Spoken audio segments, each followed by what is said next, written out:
El hombre más feliz del mundo se llama Mathieu Ricard y es francés, pero lleva 37 años viviendo como monje budista y habla inglés con el acento de un hindú. Ricard es hijo de un filósofo y una pintora. Creció en París junto a Buñuel y Stravinsky. Aprendió fotografía con Cartier-Bresson. Es doctor en genética celular y un día dejó todo para venir al Himalaya.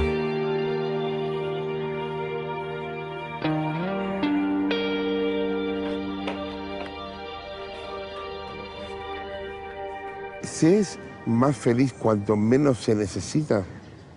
I think simplicity is wonderful. Simplicity of mind, simplicity of speech, simplicity of action. You see, the mind, intelligence, can be your best friend and your worst enemy. Mathieu Ricard hoy es objeto de estudio en sí mismo. La Universidad de Wisconsin lo analizó durante meses para detectar su nivel de estrés y para descubrir los efectos biológicos de la meditación en su cerebro. Mientras midieron la felicidad en cientos de voluntarios con un nivel de 0.3, Ricard logró 0.45. Y desde entonces lo llaman así, el hombre más feliz del mundo.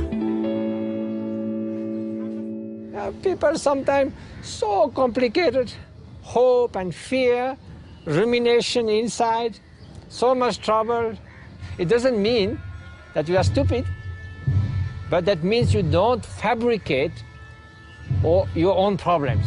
So simple life comes from a simple heart. I think in the last 20 years, it became more and more clear our mental state can influence our physical state. Like I've been now engaged for 10 years in some neuroscience research about the influence of meditation on the body. And for instance, meditation on altruistic love, we have shown increase the immune system, diminish the inflammation. So there are definitely benefits to the body to train the mind. The goal is to train the mind, but also there are effects beneficial to the body.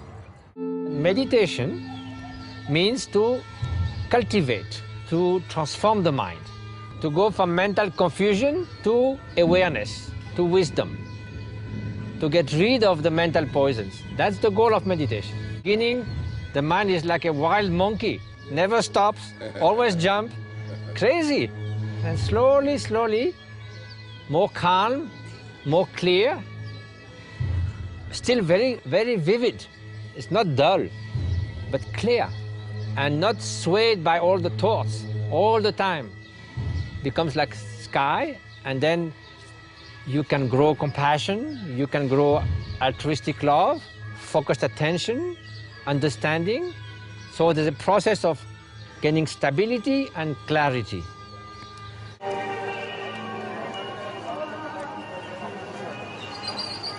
Uno encuentra en sociedades como Nepal grandes contradicciones sociales, de mucha pobreza, mucha riqueza, pero a la vez un estado de quietud en cuanto al reclamo. La gente no es violenta.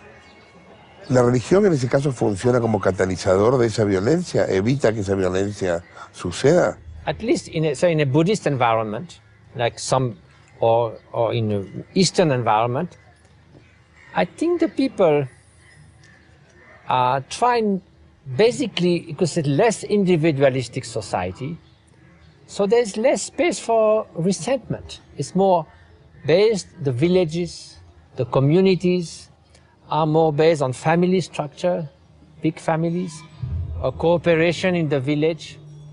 So there's less space for individualistic people becoming, very powerful, and other individualistic people being jealous and feeling resentment. I think the fact that in the Buddhist culture, there's more this feeling that all sentient beings are equal and that we should cultivate compassion. So it is not passive, but it's just a better, I think, understanding of a less individualistic society.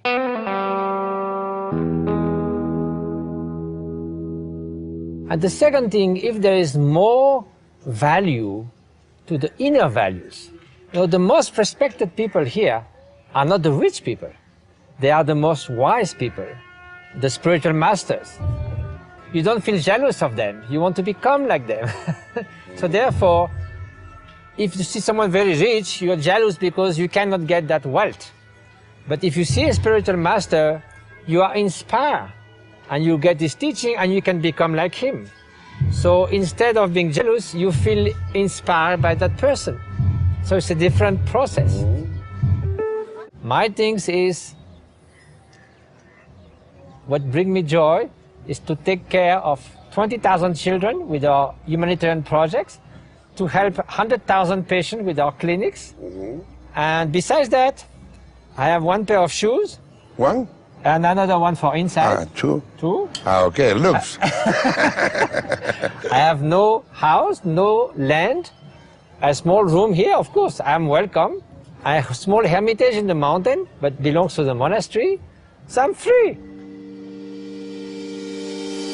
So first I came to India, to Darjeeling, and I had seen documentaries about the great spiritual master from Tibet who had fled the Chinese invasion of Tibet.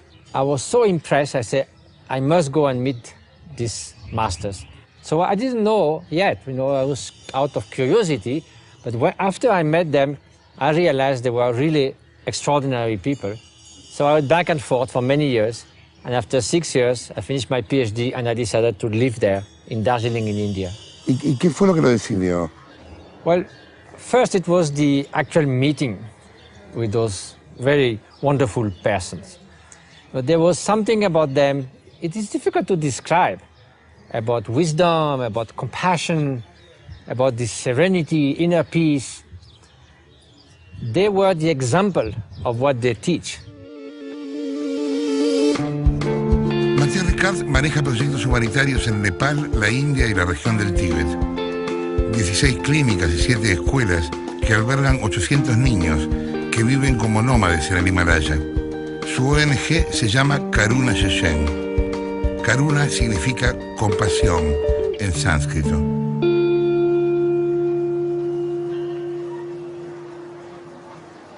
These clinics altogether treat 40,000 patients a year. Now we have 10 years of activities, 50 people work here, and half of the patients are treated for free.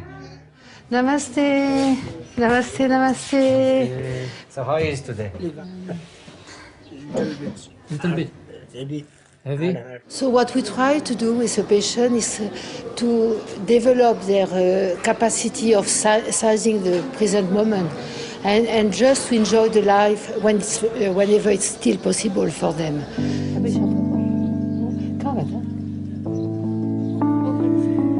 We have to be good at listening to the patient, listening their fear about the imminent death, their fear about what will happen when they will disappear, and especially for their children.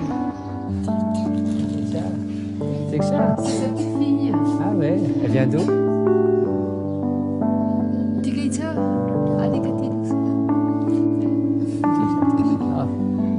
We have allopathic medicine, the Western medicine, and we have also Tibetan medicine, we have dental clinic, we have palliative care, we have also acupuncture, physiotherapy sometimes.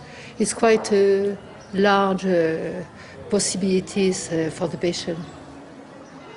So this is part of our humanitarian effort within Karuna Sheshen, the foundation that now we did 111 projects since 10 years. So this is one of our main projects. Mathieu wanted to call the association Compassion in Action. But this seems too much Buddhist philosophy, so it changed with Karuna Sheshen. Karuna means compassion in Sanskrit, and Sheshen is the name of his monastery. Compasión es una palabra difícil porque en español se tiene compasión por alguien inferior. ¿Usted habla de compasión en el sentido de hermandad, de fraternidad? It is the same problem in French. Okay. In French, compassion is like pity, so very different. In Buddhism, the root is altruistic love. The wish that all sentient beings, not only human, but all living beings, find happiness and the cause of happiness.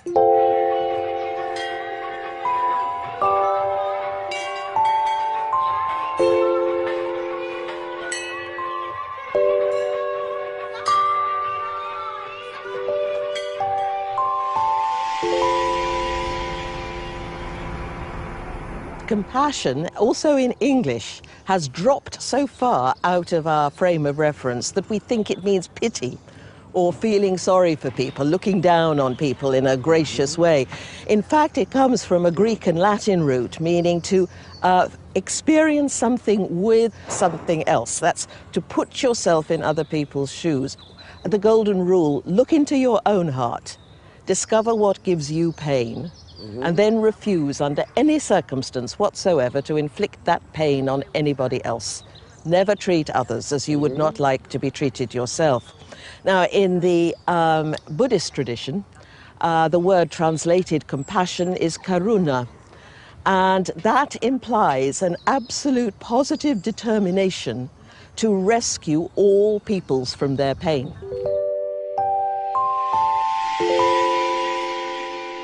So now, when this benevolence, this altruistic love, not just for the dear one, but for everyone, meets with suffering, then becomes compassion.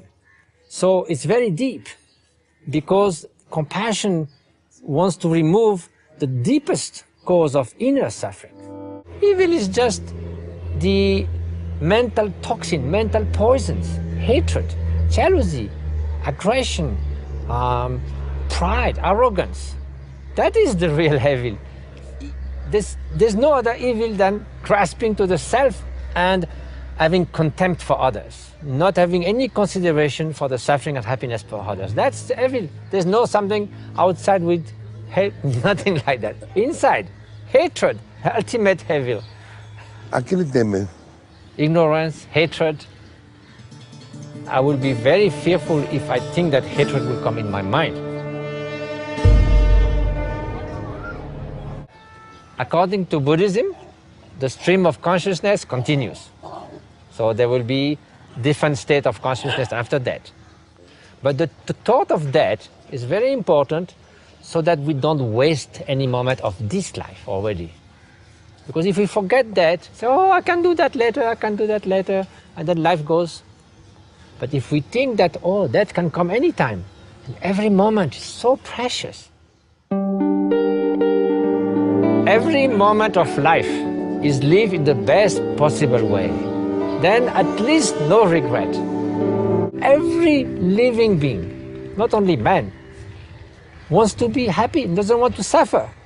Nobody in this world wakes up in the morning thinking, may I suffer the whole day and if possible my whole life. We need not only to achieve happiness, but we also need to contribute to the happiness of others. So selfish happiness does not work. Altruistic happiness, concerned by others, that is, I think, a much better mission.